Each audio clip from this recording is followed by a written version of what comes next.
Soirée spéciale qui continue sur BFM TV alors que cette information est tombée il y a un peu plus de 15 minutes. Le nouveau Front Populaire est né. L'accord entre les partis de gauche est confirmé. Ils vont donc partir ensemble pour ces élections législatives. Et on va tout de suite aller essayer d'en savoir un peu plus sur le terrain. Retrouver Anthony Lebos. Anthony qui a suivi ces tractations et qui est devant le siège des écologistes. Anthony, est-ce que les premiers... Alors on va retrouver Anthony Lebos dans un tout petit instant, mais en attendant on va accueillir l'un des artisans de cet accord, si j'ose dire, Fabien Roussel, secrétaire général du Parti communiste. Bonsoir. Bonsoir. Vous avez mis tous vos désaccords de côté parce que c'était trop important, le risque de perdre des sièges et de voir Jordan Bardella arriver à Matignon? On a surtout mis toutes nos chances de notre côté. On a surtout réussi à rassembler dans un programme de gouvernement toutes les mesures dont beaucoup d'entre elles sont très attendues par les Français en faveur du pouvoir d'achat, augmenter les salaires. Je disais là à l'entrée à une de vos collaboratrices qui m'accueillait, eh bien voilà, peut-être que dans 15 jours votre salaire il va augmenter directement parce que nous allons indexer les salaires sur l'inflation. Nous allons indexer toutes les pensions sur l'inflation. Non, mais oui, mais je le dis tout de suite. Nous avons réussi à mettre un pacte pour le pouvoir d'achat en avant, très fourni, très garni, et c'est ça qui va changer beaucoup de choses. Puis bien sûr, pour les jeunes, par exemple, c'est l'abrogation de Parcoursup, c'est la mise en place d'un revenu étudiant pour qu'ils ne soient plus obligés d'aller travailler pour payer leurs études. Toute la gauche était d'accord, c'est écrit, c'est signé, et ça va être présenté aux Français. Et donc c'est un pas très important que nous allons franchir. C'est une nouvelle page de l'histoire. Vous avez mis des économies budgétaires, monsieur Roussel, et de la gauche que nous venons d'écrire. Dans le pacte, vous avez aussi des économies budgétaires. Monsieur Jeudi, vous savez que nous ne sommes pas quand même des perdreaux de l'année.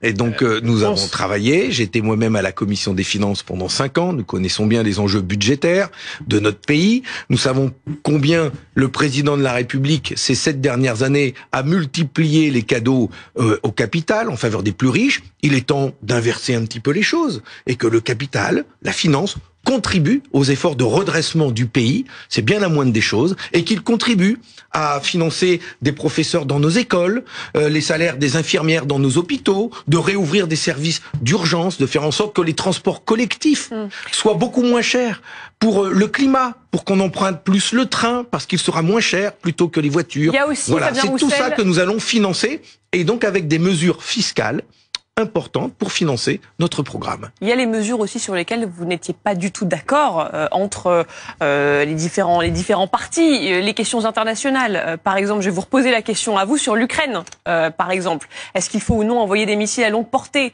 Raphaël Glucksmann dit oui, la France Insoumise dit non. Qu'est-ce que vous avez tranché là-dessus? Sur Gaza aussi? Qu'est-ce qui a été tranché sur cette question-là?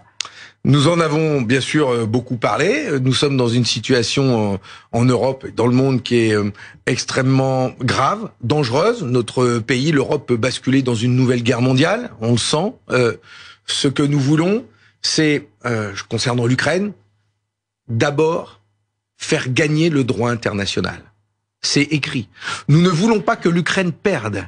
Nous voulons créer les conditions de pouvoir armer, donc financer l'armée ukrainienne, les aider à se défendre et faire en sorte que rapidement la paix trouve son chemin et que toute la diplomatie française joue son rôle. Fabien Roussel, votre nouveau Front Populaire, par exemple, que ferait-il sur les questions de budget militaire, de commande de l'État à l'industrie de défense? Je vous coupe un instant, priorité au direct. On voit à l'écran les partisans de cette union, Marine Tondelier, la patronne des écologistes, Olivier Faure, le patron du Parti socialiste, Manuel Bompard, le coordinateur de la France Insoumise, derrière notamment Yannick Jadot, ancien candidat écologiste à l'élection présidentielle, Clémence Guettet, Cyrielle Châtelain, voilà donc ceux-là même qui viennent de signer cet accord à gauche et qui donc applaudissent. Fabien Roussel, je prolonge cette question sur les sujets internationaux parce que je vous avais entendu parler d'un accord qui mettrait noir sur blanc le fait que le Hamas était une organisation terroriste. Eh ben, est-ce que c'est le cas? Nous allons présenter le programme demain. dans la journée. Il sera présenté dans le détail tel que nous l'avons écrit. Et donc, vous le verrez. En tout cas, il n'y a aucune ambiguïté. Mais c'est le cas ou pas ? Sur la nature des massacres qui ont été perpétrés le 7 octobre, sur la nature de ce qu'est le Hamas, sur la nécessité de tout mettre en œuvre pour libérer les otages. Donc il y aura écrit noir sur blanc, le Hamas est un groupe terroriste. De tout mettre en œuvre pour faire en sorte de libérer aussi les prisonniers palestiniens, de faire respecter les résolutions de l'ONU. Là aussi, pour que l'on puisse y avoir une solution à 2 États là-bas. Et donc, si vous cherchez le mot terrorisme, terroriste, vous le trouverez, ne vous inquiétez pas. Si vous cherchez des références à la lutte contre l'antisémitisme et le racisme, ne vous inquiétez pas. Donc, Fabien Roussel, l'antisémitisme n'est plus résiduel, comme le disait Jean-Luc Mélenchon, patron des Insoumis avec lesquels vous avez signé un accord. Nous sommes, tous d'accord pour dire que dans notre pays, le racisme et l'antisémitisme, ces dernières années, se sont propagés, se sont développés. Les actes antisémites ont augmenté, et nous l'écrivons, et nous écrivons que nous devons tout mettre en œuvre pour pouvoir lutter contre ces actes antisémites, contre leurs auteurs, contre ceux qui propagent ces messages de haine, pour que tous nos citoyens, les citoyennes, puissent vivre à égalité dans notre pays, indistinctement de leur origine, de leur couleur de peau ou de leur profession. C'est la République française, et nous voulons la garantir. Et c'est tout l'inverse du programme de l'extrême droite qui, elle, oppose nos concitoyens en fonction de leur nationalité, de leur origine, Une petite précision, de leur Fabien Roussel, profession. est-ce que Place Publique et Raphaël Glucksmann sont dans cet accord ? Parce qu'il y a un petit côté là, disparu, inconnu à cette adresse. Raphaël Glucksmann, on l'entend plus. Non, il avait posé 5 conditions, est-ce qu'elles ont été respectées ? C'est justement une très bonne nouvelle que nous ayons réussi à construire un rassemblement qui n'est plus la NUPES. Nous avons réussi à construire un rassemblement qui va bien au-delà. Donc Raphaël Glucksmann est dedans. Qui inclut Place Publique et d'autres organisations, qui fait que le programme que nous avons écrit, il s'inspire aussi des 10 points que propose l'intersyndicale. Et donc les syndicats vont se retrouver dans ce programme. Ils vont retrouver leurs 10 points. Enfin, vous n'imaginez pas le changement que cela va faire dans le pays, parce que ce programme, il est écrit avec les organisations syndicales, avec les forces associatives. Mais donc Raphaël Glucksmann y est. Oui, Place Publique y est. Raphaël Glucksmann a été avec nous pour coécrire, partager ce programme. Je viens d'apprendre que François Hollande, sur une chaîne alors justement, Fabien Roussel, vous savez quoi ? On va écouter François Hollande. Son soutien aussi à la transition. On va écouter. C'est un programme commun, quoi. C'est inédit mais c'est inédit par rapport à 2002. Nous sommes dans une autre dynamique. Eh bien, on va écouter François Hollande, justement, l'ancien président de la République, qui s'est effectivement dit favorable à cet accord. C'était il y a un instant sur TF1. C'est à la gauche de faire son devoir. Son devoir, c'est de faire l'union. L'union, c'est-à-dire de pouvoir rassembler toutes les familles politiques de la gauche, qui ont des divergences, c'est bien clair, mais qui font preuve de responsabilité, c'est-à-dire de mettre toutes les conditions pour que l'extrême droite ne puisse pas venir au pouvoir. Et donc, il y a un accord ce soir, je n'en connais pas le détail, mais pour moi, ce qui est essentiel, c'est que l'union ait pu se faire. J'ai les divergences qu'on connaît, mais il y a un moment, on va au-delà des divergences, on va à l'essentiel. Jean-Luc Mélenchon a tenu des propos ces derniers temps et a eu une attitude qui ne le place pas en situation de pouvoir revendiquer une place dans ce qui pourrait être un avenir gouvernemental. Mais ce que je vais vous dire, c'est qu'il faut avoir de la décence en ce moment. Ces proclamations de candidature ou de présence éventuelle à Matignon sont totalement décalées par rapport à la réalité.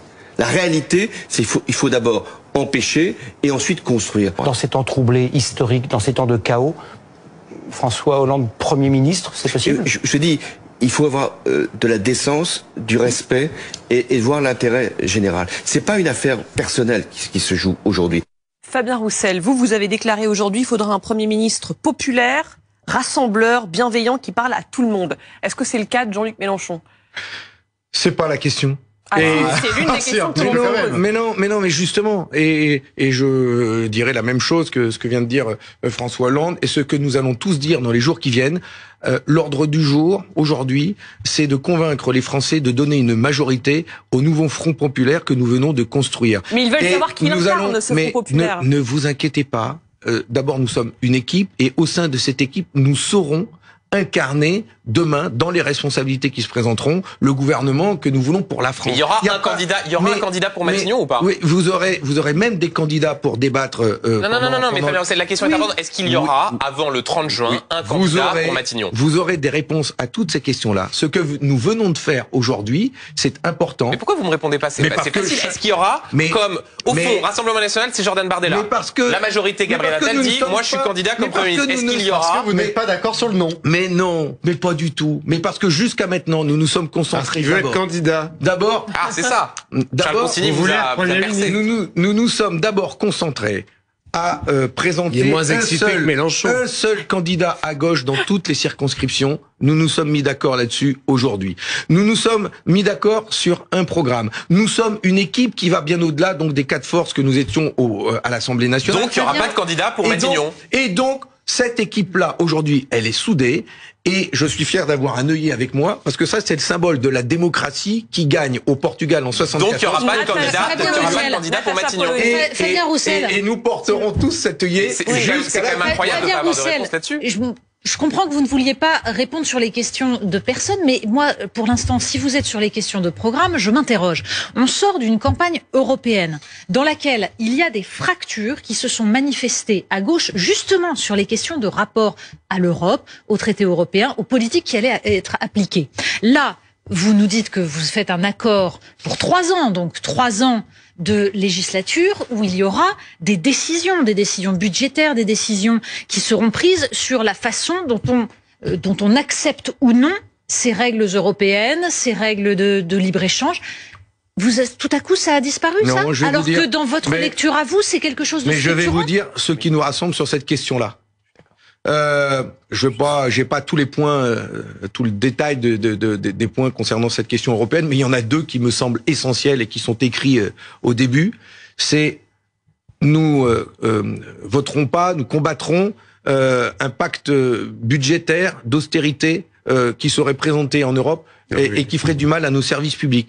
Tous unis pour dire non à l'austérité en Europe. En France, il y a l'austérité, ça c'est sûr. Tous unis pour dire, en France, on coupe les nous ne voulons de la pas des traités de libre-échange qui font du mal à notre agriculture, qui font du mal à nos agriculteurs. Et donc ces traités de libre-échange, nous allons les remettre en cause. Et nous sommes tous unis pour le dire. J'ai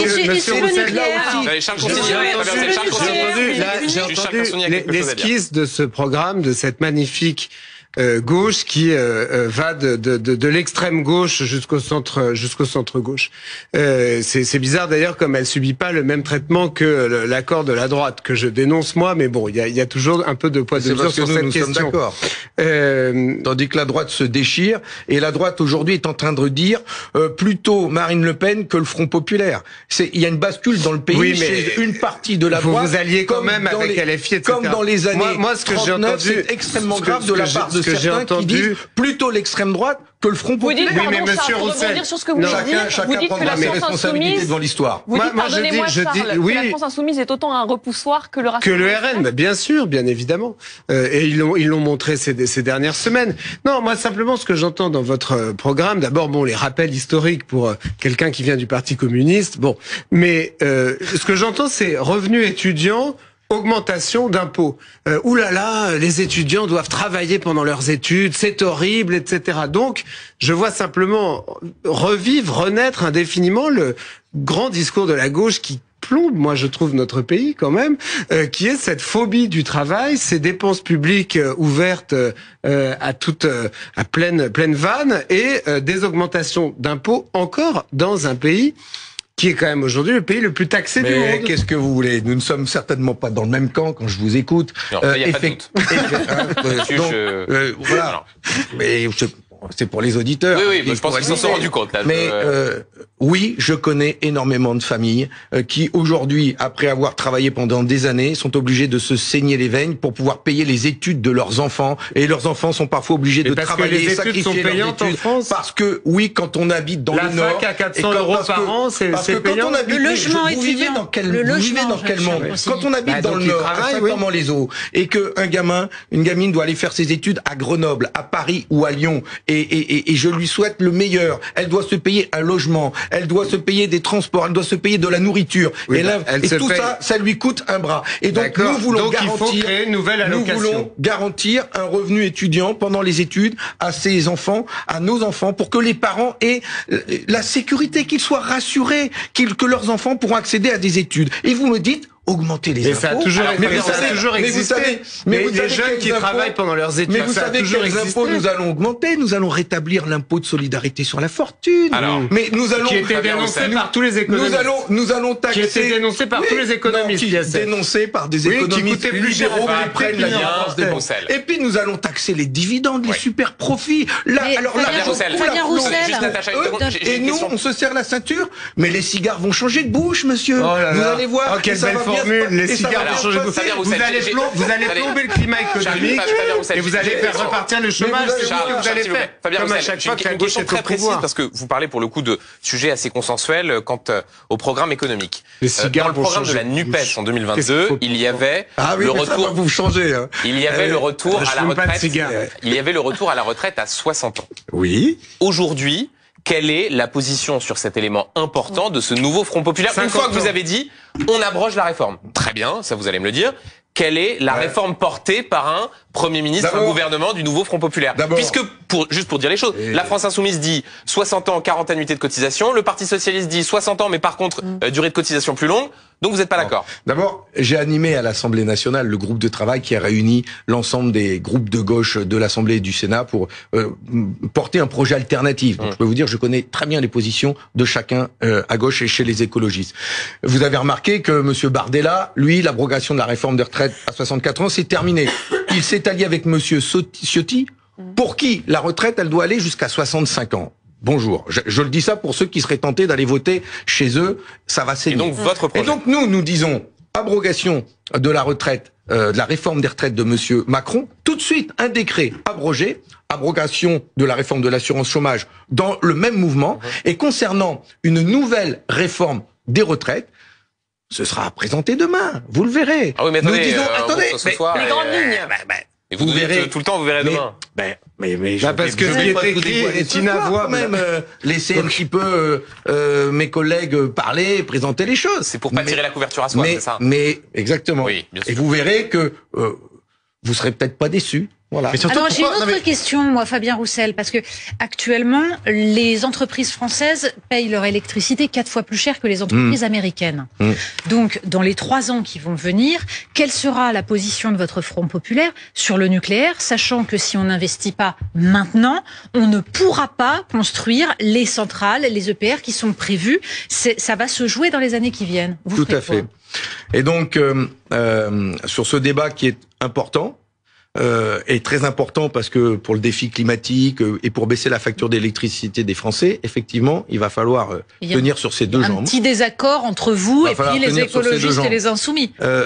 Retrouver notre souveraineté, sortir du marché européen spéculatif de l'électricité et à retrouver une grande entreprise publique qui va pouvoir décider des tarifs. Et lancer tout de suite des constructions de réacteurs nucléaires. Renationaliser nous allons faire en sorte que rapidement, il y ait ce sujet soit mis à l'ordre du jour du Parlement et que la décision de maintenir les engagements qui ont été pris là, de financer et des énergies renouvelables et de nouvelles centrales nucléaires, soit confirmée ou pas par la nouvelle Assemblée qui sera élue. Et donc cette question, elle va revenir en débat. Et je ne doute donc vous pas. vous appuierez sur les votes de la droite et des députés macronistes. C'est formidable. Ça fait l'objet. Mais ça fait l'objet, cette question de débat qui transcende les forces politiques et les courants de gauche et de droite. Eh bien, nous allons... Vous êtes clair sur cette question. Mais nous allons redonner... Mais comme les écologistes le font à leur manière. Écoute, nous allons respecter le Parlement.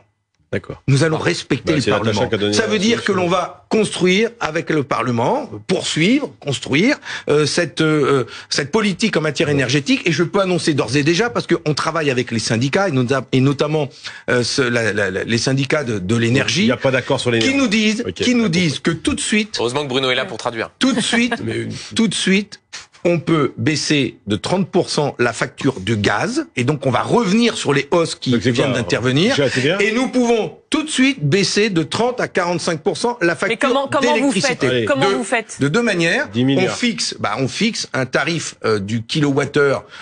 Alors de mémoire sur le gaz, il est à 13, 14. On va le ramener à 8, 9, et on le fait en baissant la TVA, en faisant 10 milliards. Et en faisant en sorte que nous, l'État, l'entreprise publique, décide que ce sera ce tarif-là. Et le tarif ne sera plus imposé par les marchés spéculatifs. Mais vous avez chiffré ces mesures? Mais oui, encore une fois, je vous l'ai dit. 1 milliard, vous dites 10 milliards. Oui, à 100 milliards près, à peu près. Excusez-moi, mais monsieur Roussel, on a quand même c'est la même mesure que Jordan Bardella. Vous savez, oui, donc on pourra pas. Sur l'énergie, vous êtes pareil. Eh bien, alors Sébastien Ligné a quelque chose à dire. Sur cette mesure, il y a une attente qui est énorme de la part et des Français et des entreprises. On ne réindustrialisera pas le pays si on ne fournit pas à nos entreprises une électricité beaucoup moins chère que ce qu'elle est aujourd'hui. Donc c'est important pour l'emploi, c'est avec des alliés qui ne pour le climat. Mais vous remettez le bouclier qu'on n'arrive plus à financer. On comprend donc ce soir, parce que là, on sent que ça pédale un petit peu. Vous êtes. J'ai pas l'impression de pédaler. On annonce finalement. On est d'accord sur tout. Mais en fait, quand on rentre un petit peu dans les détails, on est d'accord sur rien. Et Fabien Roussel, je vais vous faire un compliment qui va sûrement pas vous plaire de la part d'un journaliste de Valeurs Actuelles. Mais vous étiez le communiste préféré des hommes de droite. Vous étiez l'homme de gauche qui a porté un petit peu de la gauche à l'ancienne, que certains électeurs du Rassemblement national ont pu apprécier à une certaine époque. Et vous incarniez cela. Vous incarniez des différences majeures avec Jean-Luc Mélenchon sur la question de la sécurité, sur la question du patriotisme à la française, sur la question des traditions, sur la question de l'antisémitisme. Vous incarniez cela aux yeux d'une certaine partie de la population. Vous étiez l'homme de gauche préféré de la droite. Qu'est-ce qui a changé? Qu'est-ce qui fait qu'aujourd'hui, vous tapez dans la main avec Jean-Luc Mélenchon, avec qui vous êtes écharpé depuis 2 ans sur absolument tous les sujets? Qu'est-ce qui a changé? Et si vous me dites honnêtement, c'est parce qu'il y a le danger de l'extrême droite, c'est 1939, etc.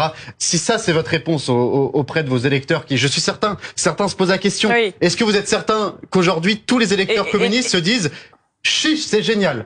On va dealer avec Jean-Luc Mélenchon avec qui on est d'accord sur pas grand-chose. Et d'ailleurs, dans un instant, on entendra les questions des téléspectateurs qui rejoignent vos propos. Sébastien Ligné, je vous laisse répondre. La première chose que nous disons, c'est que les Français, en votant le 9 juin dernier, ils ont exprimé une attente de changement. Ils sont en colère, ils veulent que ça change, ils en ont marre. Ils travaillent et avec leur salaire, ils peuvent pas payer leurs factures. Ils en ont marre, ils veulent que ça change. Et ils ont utilisé, pour dire ce changement, leur bulletin de vote de différentes manières. Bien. Eh bien nous, on apporte des réponses à cette attente de changement. Donc oui, on fait fort sur le pouvoir d'achat, on fait fort sur les retraites, on fait fort sur les salaires, on fait fort sur les factures d'énergie. Mais quitte à revenir sur vos convictions. Laissez-moi parler, je vous ai laissé parler, donc laissez-moi, d'accord ? Et donc justement on dit, l'argent il existe, il coule à flot, il a été capté, pris entre les mains d'une minorité. Nous voulons nous juste de la justice sociale, de la justice fiscale, et on veut que chacun puisse vivre de son travail. On va remettre de la justice tout court. Et donc nous voulons que les gens vivent mieux, et donc c'est d'abord ça que nous disons. Et concernant le Rassemblement national et la menace de l'extrême droite sur la République, je dis d'abord que je ne veux insulter aucun Français. Et je veux il y a 20 minutes, vous avez dit que c'était 1939 qui arrivait au pouvoir. Et je veux convaincre.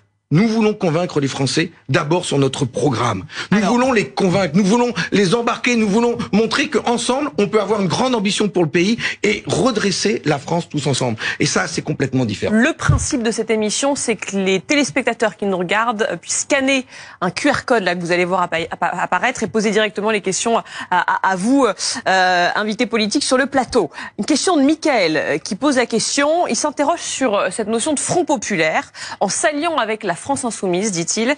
Que dites-vous à la communauté juive de France ?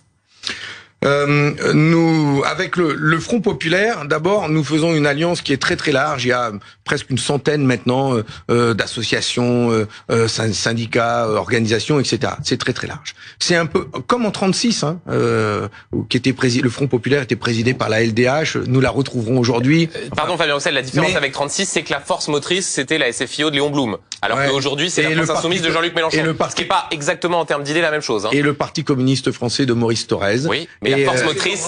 Qui à l'époque était le premier parti de France, et nous sommes très fiers que les grandes conquêtes sociales de notre pays, comme 36, nous y avons participé pleinement. Eh bien aujourd'hui, moi je suis fier qu'avec plein de forces politiques, nous proposons à la France d'écrire une nouvelle page, de nouvelles. Mais là, vous répondez pas à la question. Michael, il demande que dites-vous à la communauté juive de France. Et pour Michael, qui s'inquiète et qui s'interroge, nous disons et nous l'écrivons que nous avons.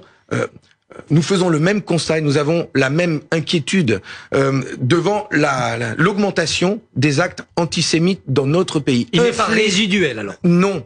Un fléau qui meurtrit dans leur chair des citoyens français. Et nous voulons être fermes pour lutter contre cette montée, contre ces actes antisémites dans notre pays. Puisque la France a une histoire particulière. La France a une histoire particulière avec l'antisémitisme.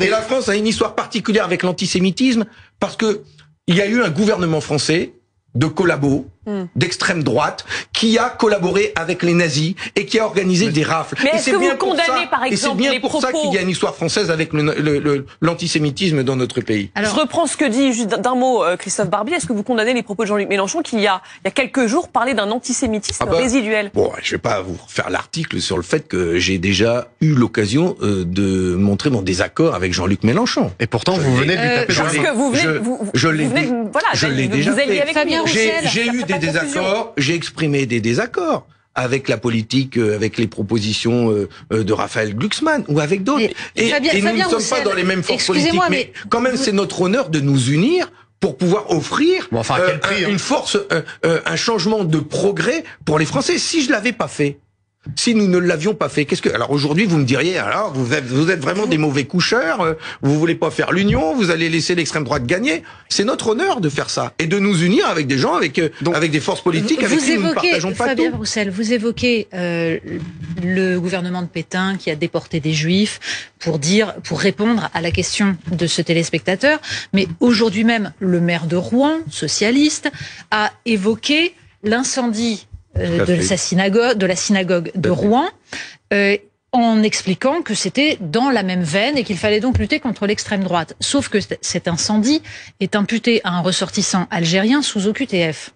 Est-ce que vraiment il n'y a pas un petit problème dans la réponse que vous faites aux inquiétudes d'un téléspectateur qui vous parle des propos des insoumis et de la vision qu'ils ont de la nature de l'antisémitisme en France? Je partage votre remarque et je constate comme vous que les actes antisémites dans notre pays ne sont pas seulement le fait de militants d'extrême droite. Et c'est la preuve.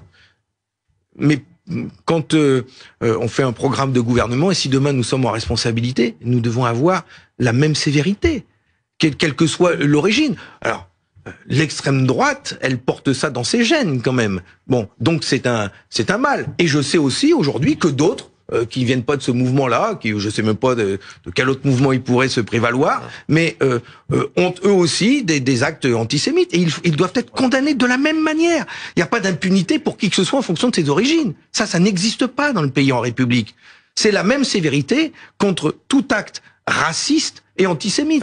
Et d'ailleurs, on pourra parler, nous en parlons, nous, du racisme anti-musulman, qui monte dans notre pays, alimenté parfois par des médias, une certaine frange de nos médias dans notre pays, qui en font des tartines pour alimenter la haine contre les musulmans. Roussel, dans un instant, une autre question de Cathy, une électrice socialiste, mais juste pour être très précis, est-ce que l'accord du Front Populaire inclut le nouveau parti anticapitaliste, le NPA? Alors, sur cette question, nous avons travaillé, nous, les organisations, Place Publique, nous, etc., à ce programme, avec des choses très précises qui sont... Non mais attendez, est-ce que le NPA est signataire de ce Front Populaire? Laissez-moi vous expliquer, je peux pas vous dire oui ou non.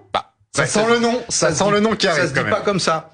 C'est pas. Tant mieux. Nous avons lancé un appel pour le construire. Il y a une centaine d'organisations qui ont répondu. On a écrit le programme à plusieurs, à une dizaine, et donc maintenant nous envoyons ce programme à chacune de ces organisations, à elles de dire si elles s'y retrouvent ou pas. Elles sont les bienvenues. Le NPA qui se félicitait le 7 octobre, Fabien Roussel, c'est comme ça que nous procédons. De l'offensive à Gaza. Nous sommes tous et toutes des Palestiniens. Il s'agit d'une offensive sans précédent qui a pris de court la direction militaire israélienne. Voilà ce que disait le NPA le 7 octobre. Est-ce que ça, pour vous, est-ce que c'est possible de faire un accord politique avec le NPA? Ces propos sont inadmissibles, intolérables. Nous ne les partageons pas. Je crois que dans tous ceux qui ont travaillé au programme, il n'y a personne qui les partage. C'est pas une ligne rouge. Nous disons. Mais vous accepteriez leur signature? Nous disons tout l'inverse dans le programme que nous proposons. Maintenant, c'est à eux qu'il faudra poser la question. Mais vous accepteriez quand même leur signature? Non, je vais vous dire. Moi, ce que je souhaite, c'est que on arrive à créer. Je souhaite d'abord qu'on arrive à créer un espoir dans notre pays sur la base d'un programme qui dit les choses. Donc c'est pas rédhibitoire. Donc c'est pas rédhibitoire. Non. Et donc c'est d'abord le programme et les propositions que nous mettrons en avant qui compteront. Et je comprends pas pourquoi. Et je voudrais qu'en face on puisse mettre les propositions il y a une partie du champ politique où il faut qu'il y ait des lignes rouges. Et une autre partie du champ politique où c'est pas la peine qu'il y ait des lignes rouges et où tout le monde peut venir sous prétexte qu'on se met d'accord sur un programme. Il y a quand même, il y a pas des gens dont vous considérez que c'est quand même très très problématique de les avoir avec soi. Mais ce qui détermine le contour du rassemblement, c'est le contenu du programme que nous avons écrit. Et qui est clair sur un certain nombre d'aspects. C'est ça qui compte d'abord. Et ce qui compte, c'est de réussir à construire un espoir pour la France, pour les Français, et qu'on soit le plus unis possible. Moi, si demain il y en a d'autres qui disent bon, c'est vrai, nous avons mal parlé, je me retrouve dans ce programme-là, tant mieux, c'est ça qui nous rassemble. On fait faire un pas à tout le monde, tant mieux. Alors attendez, c'est bénéfique. Il y a des milliers de téléspectateurs qui nous écrivent, non, s'il vous plaît. Les antisémites peuvent venir. Il y a des milliers de téléspectateurs qui nous écrivent et qui ont besoin de réponses. Mais juste, il y a quand même un chiffre qui est important qu'on n'a pas mentionné. Il y a quand même plus de 90% des Français, selon un sondage paru pendant les européennes, qui considèrent que la France insoumise est un ennemi pour le concept de l'émission, c'est que les téléspectateurs puissent poser leurs questions directement. Et on aura tout le temps de poser tout plein de questions. Tu peux scanner le QR code si tu veux. Scanne le QR code et pose ta question. On a une question de Sébastien de Paris. Et en l'occurrence, on a une question de Cathy qui dit la chose suivante. Je suis électrice socialiste. L'accord négocié avec LFI est pour moi à vomir. Si c'est Rassemblement National contre Front Populaire au second tour, je m'abstiendrai. Ils sont beaucoup à dire ça. Ouais, c'est regrettable, mais j'aimerais la convaincre. J'aimerais pouvoir discuter avec elle. Et j'aimerais bien que, justement, avant de parler du second tour, que l'on arrive à convaincre sur le premier tour et que notre programme soit le plus partagé et qu'elle retrouve dedans, j'espère, les élans que la gauche a su construire dans notre pays pour construire des grandes conquêtes sociales. Avec cette union. Comme en 36, comme en 81. Avec cette union, Fabien Roussel, avec cette union et ce programme, c'est beaucoup plus facile pour vous, évidemment, d'accéder au second tour, parce que la division, vous aurez éliminé. Mais est-ce que vous reconnaissez, et c'est pas pour ça qu'il faut pas avoir de candidature unique, mais est-ce que vous reconnaissez que votre présence au second tour face au RN, ça facilite la tâche du RN? Parce qu'un candidat plus modéré, un centriste, je ne sais quoi, un LR Bontin, pourrait faire une sorte d'union Front Républicain contre le RN, alors que vous, surtout si c'est un candidat LFI qui passe au RN, ça va pas suffire, ça va repousser des gens. Donc vous facilitez la tâche du RN. Mais ce que je sais, c'est qu'il y en aurait beaucoup qui auraient bien aimé qu'on soit divisé. Beaucoup auraient aimé qu'on soit divisé à gauche et que, du coup, au second tour, ne puissent se qualifier que des candidats de droite et d'extrême droite. Et que les Français et les gens de gauche n'aient plus qu'à choisir contre la droite et l'extrême droite. Alors, même si ça facilite la victoire de l'extrême droite. Non, ça ne facilitera pas la victoire de l'extrême gaffe. Il faut flasher le QR code. J'ai une autre question. Je l'ai fait hier. Ah bah très bien, voilà. Je l'ai fait hier soir, j'étais pas en plateau, je l'ai fait hier soir. Pour une question à Sandrine Rousseau. Même les éditorialistes de BFM TV. Attendez. Non, j'ai pas été sélectionné. Même eux, alors. Il est à peine addict, Christophe Barbier. Quand il n'est pas là, il regarde la chaîne et il flash le QR code. Une excellente émission. Il y a une légère addiction, là. Non, ça s'appelle une conscience professionnelle. Question de Guillaume, qui vous demande, Fabien Roussel, quelle différence entre le Front Populaire et la NUPES? Ça fait 2 ans que ces partis s'opposent et Guillaume, qui reprend des thématiques qui ont été évoquées, quid du nucléaire, des retraites, de la Palestine. Voilà, cette question des divergences, même personnelles. J'ajoute que vous, Fabien Roussel, vous avez été comparé à Doriot par Sophia Chikirou, la députée proche de Jean-Luc Mélenchon, et là vous vous retrouvez ensemble. Ouais, je sais. Ouais. Et ben justement, la NUPES, c'était 4 forces politiques qui se sont mis d'accord sur un programme au lendemain de la présidentielle. Depuis, il s'est passé plein de choses, et la situation du pays, elle s'est d'ailleurs profondément dégradée. Et donc, nous avons décidé de construire autre chose que la NUPES. Nous avons construit un rassemblement qui rassemble beaucoup plus de forces que les 4 forces que nous étions avant. Nous avons décidé d'écrire un programme en nous inspirant, en reprenant ce que nous propose l'intersyndicale, et donc on respecte la démocratie sociale, on fait avec eux ce que nous n'avions pas fait en 2022 avec la NUPES. Et puis maintenant, concernant les insultes dont j'ai fait l'objet. Doriot, collaborationniste. Je sais. Oui, je l'ai. Oui, c'est ça, pour faire barrage à l'extrême droite. Laissez Fabien Roussel répondre là-dessus. Imaginez que ce soir, je vous dise, ma force politique ne fait pas l'union avec le Front populaire parce qu'on m'a traité, on m'a insulté, donc je suis pas content. Franchement, on n'est pas à la hauteur. On n'est pas à la hauteur. Nous n'aurions pas été à la hauteur de ce qui se passe dans notre pays. Je dis aujourd'hui que notre pays est à un tournant de son histoire. Il peut effectivement basculer aux mains de l'extrême droite. Nous avons toujours dit, nous, que nous empêcherions par tous les bouts que cela arrive. Et c'est notre honneur à nous, dans notre diversité, d'avoir su nous unir, malgré nos différences, malgré parfois les tensions que nous avons eues entre nous, pour pouvoir offrir un espoir aux Français. Pas en disant non à l'extrême droite, mais en disant, regardez ce que nous vous proposons comme changement dans votre pays, dans notre pays, sur le pouvoir d'achat, les services publics, sur l'égalité entre les territoires, l'égalité entre les citoyens. C'est énorme ce que nous venons de faire. C'est véritablement une nouvelle page qui s'écrit. Et je vais finir par le paysage politique qui s'offre à nous aujourd'hui. Enfin, regardez les déchirements à droite. Regardez l'extrême droite avec le divorce chez Reconquête. Mais quel paysage affligeant qu'ils offrent, eux. Et regardez ce que nous arrivons à construire, nous, les forces de gauche et écologistes, avec cette union. C'est un peu amnésique quand même. Hein. D'accord sur des candidatures, d'accord sur un programme. Et on va en parler d'ailleurs des candidatures, des investitures. 4 jours que l'on bosse, et on a réussi à accoucher d'un beau bébé. Et dans un instant d'ailleurs, on parlera de certains cas qui posaient problème jusque-là, notamment le cas Adrien Quatennens. Mais juste avant, on va aller retrouver Anthony Lebos. Vous êtes devant le QG d'Europe Écologie Les Verts qui viennent d'annoncer, les différents partis, un pacte de gouvernement, un nouvel accord. Il y a une conférence de presse qui aura lieu demain, c'est ça Anthony Lebos ? C'est ça, demain à midi très précisément, à la Maison de la Chimie à Paris.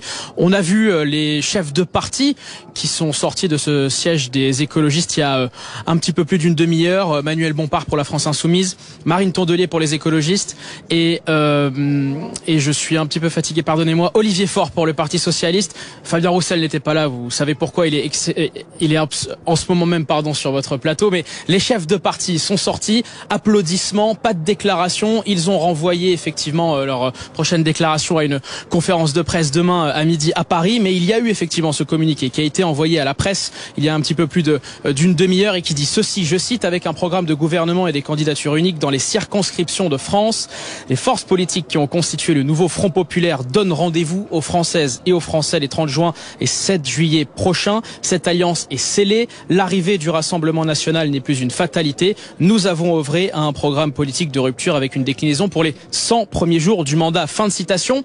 On n'a pas vraiment le détail encore sur ce programme commun. On sait qu'il y a des mesures consensuelles, notamment sur la hausse des salaires, un revenu étudiant, l'abrogation de la réforme des retraites. On sait aussi qu'il y a eu des divergences extrêmement profondes sur la rédaction de ce programme, sur l'aide à l'Ukraine, sur la qualification du Hamas, ou encore sur d'autres questions qui concernent le Proche-Orient. Des formules, des tournures de phrases ont apparemment satisfait tout le monde. Il y avait aussi des divergences sur la répartition des circonscriptions. On sait aussi que depuis ce matin, il y avait une guerre de tranchées entre la France Insoumise et le Parti Socialiste pour savoir qui aura le plus de circonscriptions gagnables.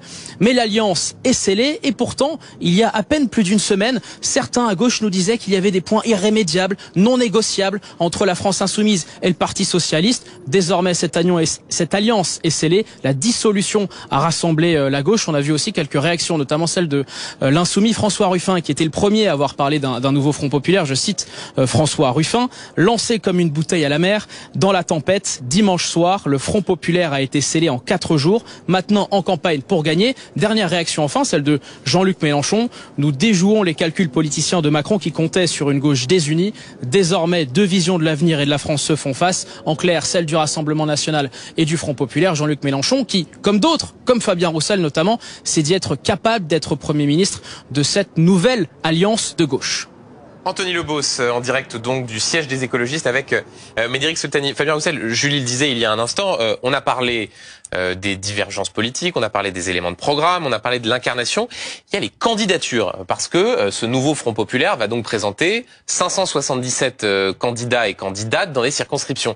Il y a des points, des personnalités qui faisaient débat. Par exemple, dès dimanche soir, sur le plateau de la soirée électorale de BFM TV, Sandrine Rousseau disait... S'il y a un accord, moi j'ai un sujet sur le cas Adrien Quatennens, aujourd'hui député du Nord, condamné pour violence conjugale. Est-ce que ce point-là a été évoqué et est-ce que il y a un sujet autour de la possibilité qu'Adrien Quatennens soit candidat nouveau Front populaire? C'est un sujet, nous en avons parlé. C'est un sujet pour nous aussi, puisque nous aussi, c'est dans nos règles. Nous ne pouvons pas soutenir un candidat. Il nous a interdit. On ne présente pas de candidats qui ont été condamnés pour violences sexuelles et sexistes. Et donc, ça vaut pour d'autres candidats, d'autres forces, dans le cadre de candidatures d'union. Et donc, là, chaque force politique sait combien de candidats elle va présenter, dans quelle circonscription. Donc on verra bien qui va être investi dans celle-là.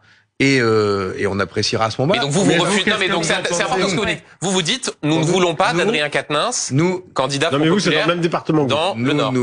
Si, c'est le même, c'est le Nord. Oui, bien sûr. Mais vous poserez la question demain. Mais non. Vous auriez dû venir demain parce que demain. Oui, là, c'est toutes les réponses sont pour demain. Ce soir, j'ai un peu de respect. Vous savez, vous connaissez le respect. On a du respect nous entre nous justement. Vous laissez la France je viens pas ici. Ouais, parce que Manuel Bompard disait, on choisit les candidats qu'on présente. Et donc, nous, pour notre part, nous n'apporterons pas notre soutien, notre investiture. À un candidat qui a été condamné. Voilà. Et donc, c'est clair, je vous ai répondu. Donc, il y aura un candidat communiste dissident, si par exemple il est candidat dans la circonscription? Nous n'apporterons pas notre soutien à un candidat qui a été condamné. D'accord. Ce qu'on disait, c'est qu'a priori, LFI aura le plus grand nombre de candidats. Est-ce que vous ne craignez pas que ce soit un repoussoir pour cette nouvelle alliance? L'enjeu,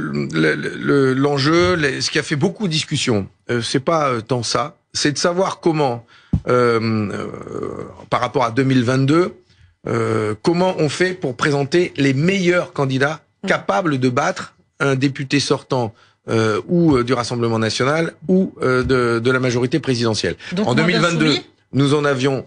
Non, mais il y a des candidats insoumis qui sont implantés, élus, reconnus et aimés de leur territoire. Est-ce que finalement vous n'êtes pas en train d'espérer que dans cette reconfiguration de la gauche, certes vous bénéficierez tous du fait qu'il y a des candidatures uniques, mais que peut-être dans les endroits où cette candidature unique sera un insoumis, ça jouera un effet un peu repoussoir, ce qui rééquilibrerait mécaniquement le poids de votre parti et de celui du Parti socialiste dans cette coalition de gauche. Non, c'est pas ça. Non, sincèrement, on a cherché les meilleures candidatures partout, capables de battre les députés sortants. Il y a eu des erreurs en 2022, il y a eu des parachutages, et ça n'a pas fonctionné. Et là, on a vraiment voulu créer ces conditions-là. Et donc, on se donne plus de chances de battre les députés sortants. Voilà. Et surtout avec un programme. C'est vraiment le compte.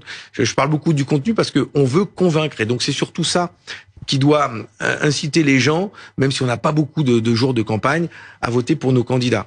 Et c'est pour ça qu'on a mis du temps, parce qu'on a beaucoup discuté des meilleures candidatures affectées à telle ou telle force politique dans tel territoire, en fonction de notre influence et représentation. Est-ce que c'est pas le risque, Christophe Barbier, que je repose ma question, que la France Insoumise soit un repoussoir et donc que cette alliance ne porte pas ses fruits? Cette alliance, elle va porter ses fruits de manière mécanique, parce qu'en étant unis, en n'ayant pas de division, en n'ayant pas de dissidents, l'accès au second tour sera plus facile. Dans un cas de figure, s'il y a forte participation, on aura des triangulaires, et dans des cas de figure où, à de nombreux endroits, on aura des duels. Or, on le voit bien, depuis 2 ans, la France Insoumise a soumis l'Assemblée nationale et le pays à de telles tensions que pour des électeurs, c'est plus jamais. Et comme les plafonds de verre ont sauté pour le Rassemblement national, dans un second tour RN et les filles, eh bien, il y aura une prime au RN. Alors que si c'était un RN PS, ou un RN peut-être PC, ou un RN LR ou Renaissance, eh bien là, le Front républicain à l'ancienne marcherait plus facilement. Donc l'union de la gauche est une bonne nouvelle pour la gauche parce qu'ils auront plus de voix, donc plus d'argent pour les partis, plus de second tour, donc plus de possibilités d'avoir des sièges, mais c'est une très bonne nouvelle pour le Rassemblement national, qui verra l'union se faire contre lui dans un moins grand nombre de circonscriptions. Jordan Bardella a réagi sur cet accord de la gauche, on va l'écouter. L'une des raisons pour lesquelles nous avons fait cette alliance avec Éric Ciotti et pour laquelle j'ai souhaité tendre la main à tous les républicains et à toutes les forces patriotes du pays, c'est ce péril d'un horizon possible de l'arrivée de l'extrême gauche au pouvoir. Et donc il faut que les républicains, tous les républicains et tous les électeurs patriotes se rassemblent pour éviter cette arrivée au pouvoir, qui est, je crois, dangereuse pour le pays et dangereuse pour la République.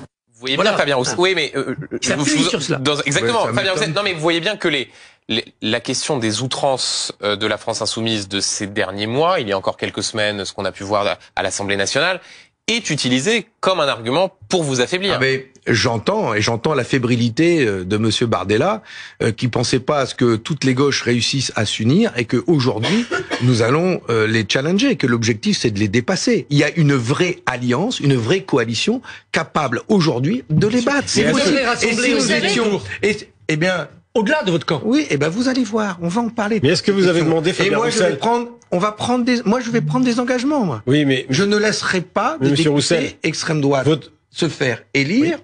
Et je ferai à chaque fois les gestes qu'il faut pour qu'il soit y compris changer notre programme entre les deux tours. C'est-à-dire retirer des mesures fiscales qui effraient les électeurs âgés, les électeurs de droite, les électeurs macronistes. Oh, je crois pas que notre programme fiscal va effrayer des personnes âgées. Il ferait juste Charles Consigny. Je peux vous dire, il y a dans notre pays 358 000 contribuables qui font partie les plus riches de notre pays, qui payaient l'ISF, qui avaient en 2017 un patrimoine total de 1028 milliards d'euros. C'est votre cible. 358 000 foyers fiscaux, les plus riches de France, les 0,01%.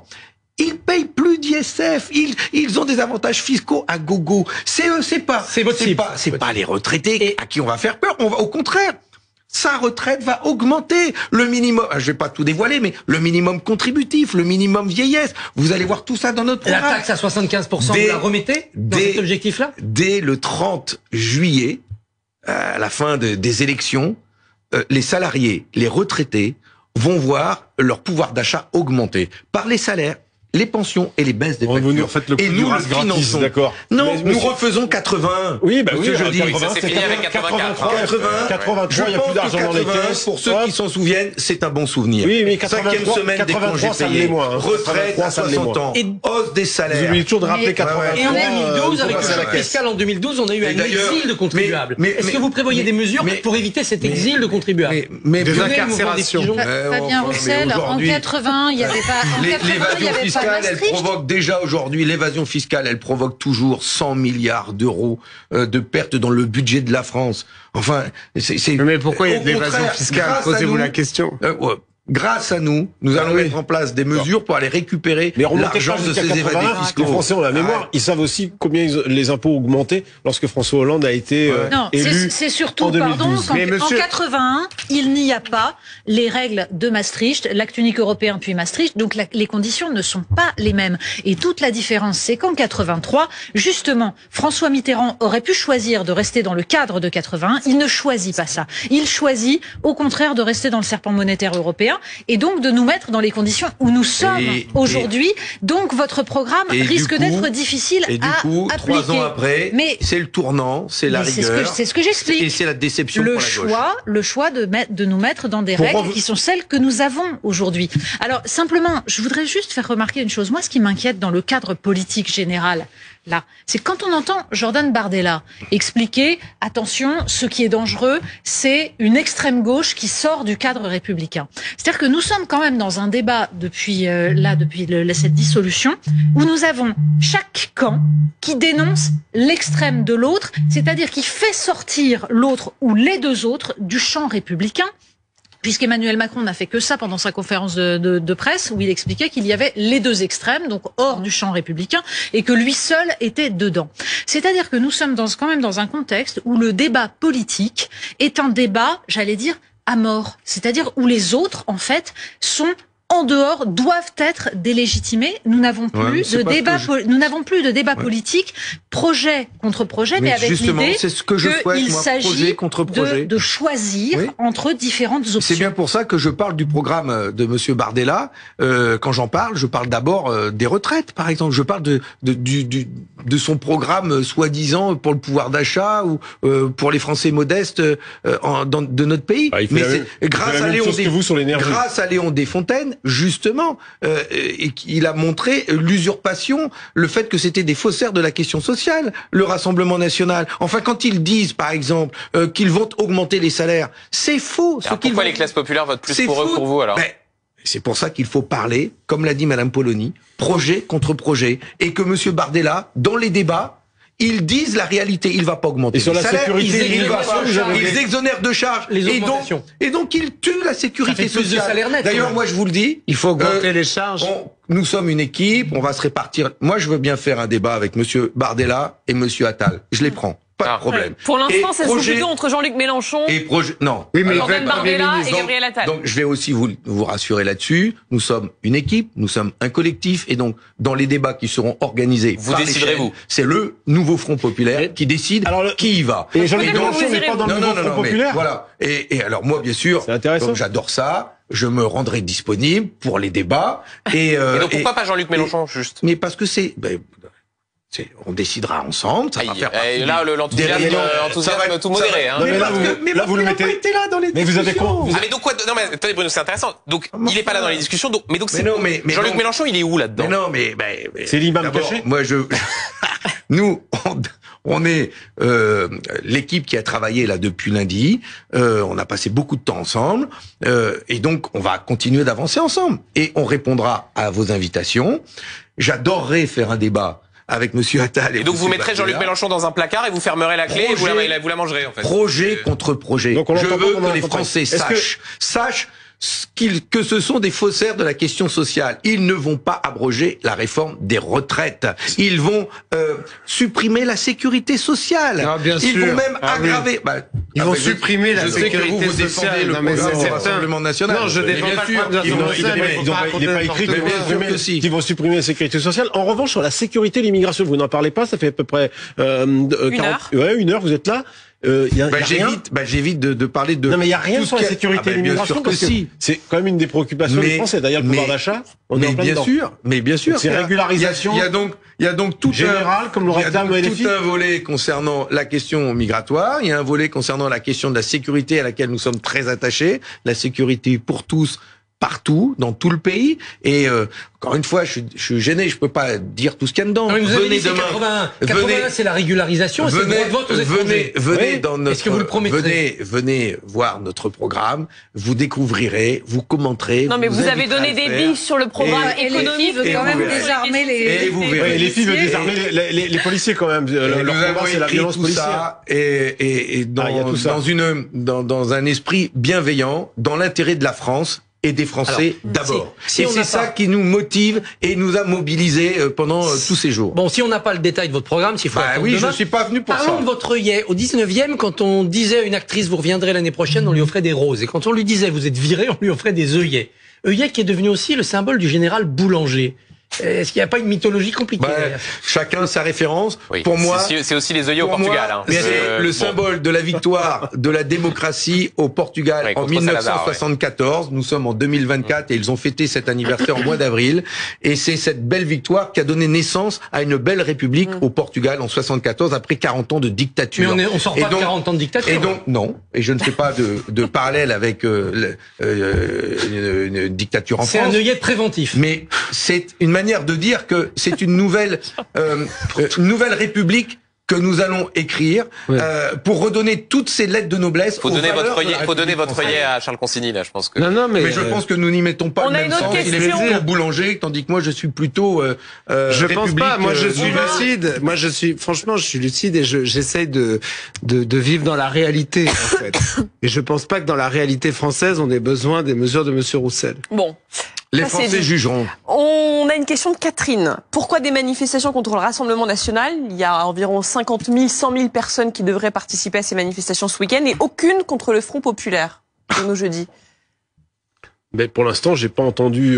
Peut-être que tout à l'heure, l'invité du Rassemblement national nous dira s'ils organisent des manifestations. Non, il y en a pas, parce que en fait, jusqu'à présent, on voit bien qu'il y a deux jeunesses qui, pendant cette campagne, se font face. Il y a la jeunesse de gauche qui manifeste presque tous les jours, centrée sur la cause palestinienne, et il y a la jeunesse qui est sur TikTok et qui regarde Jordan Bardella, tous les faits et gestes de Jordan Bardella. Et on voit deux manières finalement de se mobiliser derrière leur camp. Mais ils sont nombreux à mettre ça au même niveau?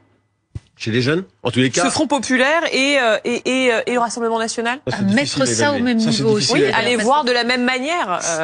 En tout cas, ce qui est clair, c'est que il y a une part des jeunes qui votent aujourd'hui Rassemblement national et qui donc n'ont pas l'air de considérer que ce soit un parti réellement héritier du Front national de Jean-Marie Le Pen, qu'en tout cas le problème ne se pose pas de la même manière, alors qu'une autre jeunesse manifeste en effet non seulement pour la Palestine, mais aussi avec des slogans qui sont ceux de 2002, à savoir la jeunesse emmerde le Front national. Bon, ce qui d'ailleurs n'a pas empêché le Rassemblement national de progresser. Donc le slogan la jeunesse emmerde le Front national fait partie des trucs qui passent un peu à côté du problème, me semble-t-il. Question d'Alain qui pose la question suivante. Électeur de Raphaël Glucksmann. On me demande aujourd'hui de voter pour l'extrême gauche pour contrer l'extrême droite. Je ne peux m'y résoudre. Christophe, les 13,8% de Raphaël Glucksmann, est-ce qu'ils vont se reporter comme un seul homme, une seule femme sur les candidats du Front populaire? Non, bien sûr, pas intégralement. Une partie de cet électorat venait de la Macronie, était déçue notamment par la loi immigration. Une partie de cet électorat venait pour une nouvelle gauche social-démocrate, réformiste, débarrassée des excès de la France insoumise. Ces gens-là ne voteront pas pour le Front populaire à l'aveugle. Je dis à l'aveugle parce qu'après, ils vont regarder le candidat dans leur circonscription. Et certains vont se dire, ce candidat-là, quand même, j'ai envie d'en faire un député, même s'il est embarqué dans un Front populaire. Il y a la dimension locale aussi, on sait qu'il y a des élus. La dimension locale, notamment pour les sortants ou pour ceux qui auraient déjà un mandat. Tout cela va jouer, ça va faire un cocktail cornélien pour prendre sa décision. Mais c'est vrai qu'il y aura des pertes en ligne. N'oublions pas non plus les abstentionnistes, qui ont été quand même encore très nombreux aux européennes. On est à un record d'inscriptions sur les procurations, notamment les procurations en ligne. Beaucoup plus aujourd'hui à 3 semaines du vote que à 3 semaines du vote en 2022. Donc il y a une surmobilisation, ce qui va d'ailleurs créer des triangulaires. Ça changera un peu la donne au second tour. Néanmoins, tout cela quand même va aboutir à des députés qui vont être dans des groupes. Si j'ai bien compris Jean-Luc Mélenchon hier, le groupe le plus puissant donnera le Premier ministre. Est-ce que vous êtes prêts, après l'élection, après le deuxième tour, à faire un groupe unique avec le PS et les Verts, ce que vous n'avez pas fait en 2022, pour avoir un groupe plus puissant que LFI, et donc choisir un Premier ministre qui ne traîne pas ce passif de la France insoumise? C'est le Premier ministre, il est issu d'une majorité qui se construit à l'Assemblée nationale d'abord. Mais en plusieurs groupes. Et donc, on verra quelles seront les majorités qui sortiront des urnes le 7 juillet prochain. On verra si le Front populaire a la majorité absolue, si le Front populaire a une majorité relative. Et a besoin, par exemple, de Lyotte. Et donc, tout ça, nous le verrons. Et c'est en fonction, c'est pour ça que qui peut dire je serai Premier ministre. Enfin, c'est la majorité qui sortira des urnes qui décidera de quel rang sort le Premier ministre. Et c'est cette majorité qui mélangera les programmes. C'est pour ça que j'ai dit ça. Il faudra... la France, elle est fracturée. La France, elle est abîmée. Moi, je souhaite qu'il y ait un gouvernement qui répare, et je souhaite qu'il y ait un chef de gouvernement, un Premier ministre qui répare, qui soit bienveillant, qui rassemble, et donc votre programme sera remis un peu en question. Cette capacité de travailler avec tout le monde. Qui sera-t-il? On va faire le point avec Lisa Adef qui nous a rejoint.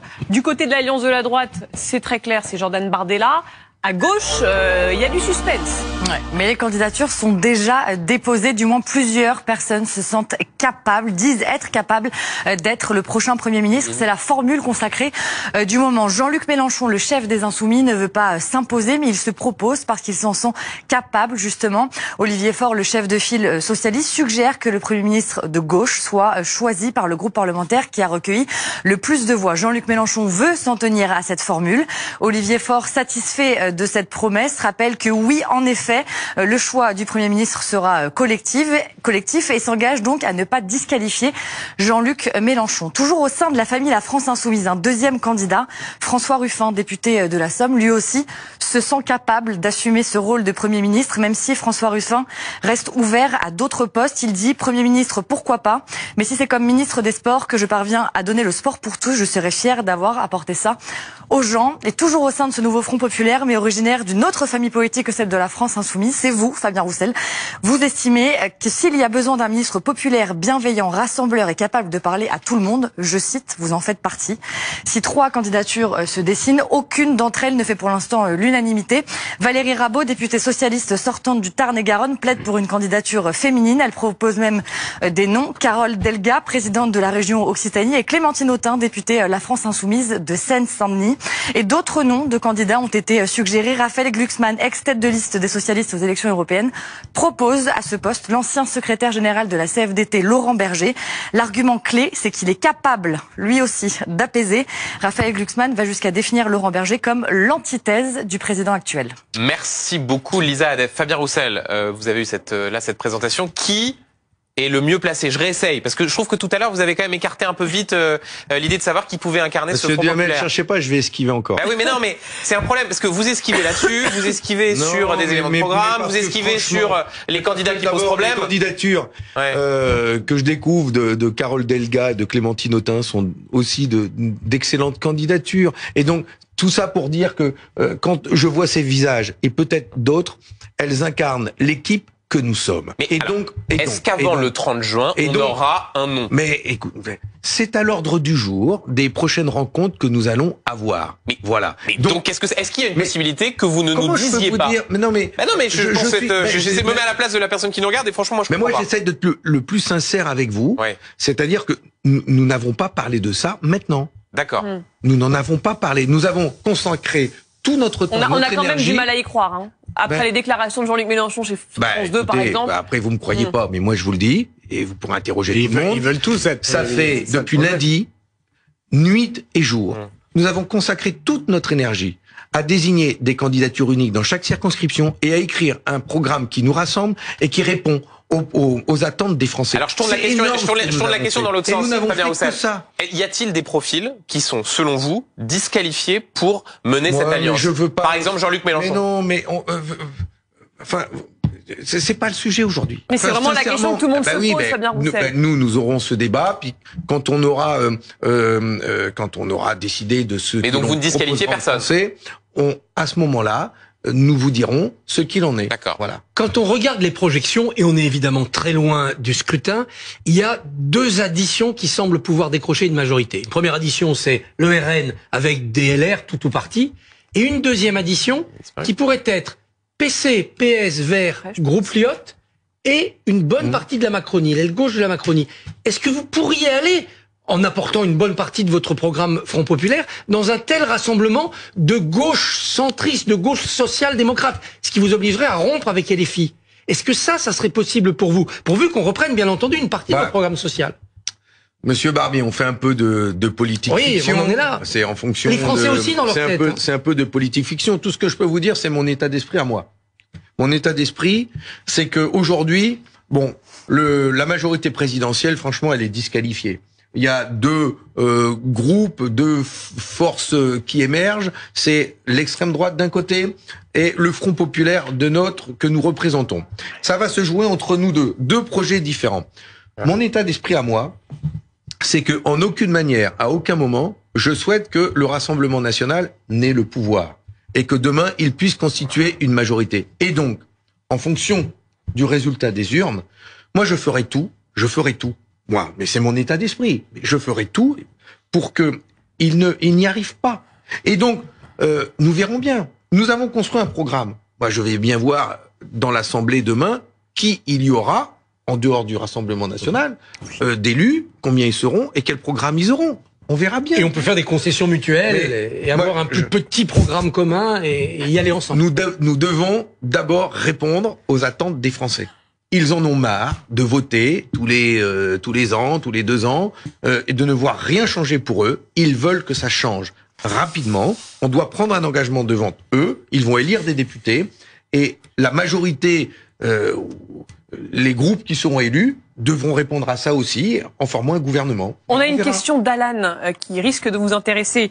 Alan qui dit « Fabien Roussel, Premier ministre en 2024, président en 2027 ah. ». Est-ce que c'est quelque chose au moins que vous souhaitez? Vous voyez qu'ils font de la politique fiction, les Français, il n'y a pas que nous. Hein. C'est ouf, hein. Mais c'est comme dans toute course. Vous en perdez votre latin, quoi. Non, c'est comme dans toutes les courses de haies, quoi. C'est chaque haie. Et vous vous en sentez capable? Mais aujourd'hui, ce que je souhaite, c'est vraiment que l'on y arrive, que l'on gagne, et on verra. Mais c'est vrai qu'ils sont beaucoup à s'en sentir capables. François Ruffin, Jean-Luc Mélenchon, est-ce que c'est votre cas? Si demain nous arrivons à construire une majorité, et si nous avons suffisamment de députés pour construire un gouvernement, y compris, pourquoi pas, en passant un accord avec des députés du groupe Lyot avec qui nous avons travaillé ensemble sur la réforme des retraites et que je salue. Je parle beaucoup avec eux aussi. Eh bien, on verra bien. Mais vous vous sentez capable d'être Premier ministre, Fabien Roussel? Non, mais c'est là, on parle juste d'une question de capacité, pas. Pas de politique fiction, pas de est-ce que ça va se faire ou pas. Je suis désolé, monsieur Duhamel. Vous êtes déjà sur la fiche. Je suis désolé, monsieur Duhamel. Je peux pas vous répondre parce que si je vous dis une phrase, demain elle est sortie. François Ruffin le dit et Jean-Luc Mélenchon le disent. Eh bien, moi je pense que l'heure aujourd'hui, je vous réponds franchement, l'heure aujourd'hui, c'est de présenter notre programme aux Français, de convaincre dessus, et dans les jours qui viennent, je souhaite que l'équipe que nous formons, eh bien, on vous apporte la réponse, mais laissez-nous le faire. Et je ne veux pas perturber ça. Je ne veux pas perturber ça. Je veux que ça réussisse. François Ruffin, il a un bon profil ou pas? Je suis sincère quand je vous dis ça. Je pense que il ne faut pas. Monsieur Roussel, je vais être plus pervers que Benjamin. C'est possible. Est-ce que votre candidat aux européennes, il a fait plutôt une bonne campagne, il faut le dire, le jeune de Lyon-Daine, qui finit à 2,5. Alors, mais justement, de la vie générale, il fait une bonne campagne, il fait des bons débats, il présente bien, il réplique bien, etc. Et il finit à 2,5%. Est-ce que, malgré tous vos efforts pour avoir l'air sympathique, que ce soit ce jeune candidat, que ce soit vous avec vos repas en famille sur les réseaux sociaux, vos discours qui tranchent avec le wokisme, etc., est-ce que, au fond, quand même, l'étiquette communiste, est-ce que vous la traînez pas comme un boulet parce que les Français, ils savent ce que c'est que, en tout cas, un certain communisme à une certaine époque, et donc c'est un repoussoir que peut-être il faudrait tout simplement changer. Et l'occasion se présente grâce à ce Front populaire qui peut transcender. Et typiquement, sur la question d'un Premier ministre, par exemple, si ça devait être vous, moi je pense que le fait que vous traîniez cette étiquette communiste, ça fait que vous ne serez pas Premier ministre, parce que les gens vont se dire, on ne veut pas avoir un Premier ministre communiste. Et l'étiquette d'un parti d'extrême droite dont l'histoire s'est écrite avec précisément des ils ont changé de nom. Voilà, ils ont changé l'étiquette. Précisément ils ont fait ce travail. Nettoyer. Ils ont fait le Rassemblement national a une des pires histoires des forces politiques de notre pays. On est d'accord. Bien. Ça ne les empêche pas d'être aujourd'hui une des premières forces politiques de notre pays. Nous, le Parti communiste français, quand nous avons été la première force politique de ce pays, nous avons justement apporté des grandes conquêtes sociales, conquêtes ouvrières, de 36 à 81.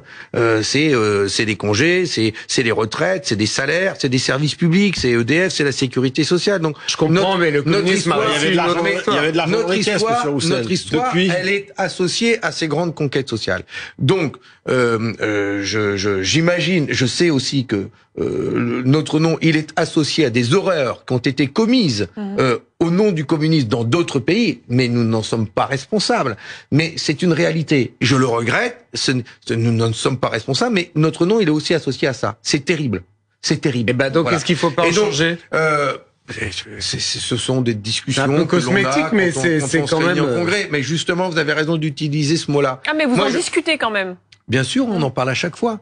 Mais moi, j'ai une conviction politique, c'est que la cosmétique, ça peut pas être de la politique. Il faut être sincère. Il faut pouvoir présenter son programme les yeux dans les yeux, parler franchement aux Français avec des mots qu'ils comprennent et leur apporter des réponses. Et je pense que quel que soit le nom de notre parti, si on est sincère, si on est convaincant, eh bien on arrive à convaincre. Merci beaucoup. Oui. Non, juste une toute dernière question, une précision. C'est le président qui tranchera. Est-ce qu'il a le droit de dire, même si c'est Jean-Luc Mélenchon qui est désigné au sein de votre alliance, moi je veux pas Jean-Luc Mélenchon, je veux plutôt François Ruffin. Non. La Constitution lui donne toute latitude. La réalité et les expériences passées, Mitterrand et Chirac, quand ils ont été confrontés à cela, ont choisi le champion, choisi par le camp vainqueur. Et c'est notamment que je dis. C'est une majorité. Parce qu'à chaque fois, il y a eu des victoires nettes, avec des majorités absolues. Et notamment parce que si le groupe majoritaire ne veut pas du Premier ministre, il peut aussi voter une motion de censure et le renverser. Merci beaucoup, Fabien Roussel, patron du Parti communiste. On se retrouve dans un tout petit instant. Restez avec nous et on continue à parler de ce choc des 3 blocs et de cet accord qui a été trouvé à gauche. À tout de suite.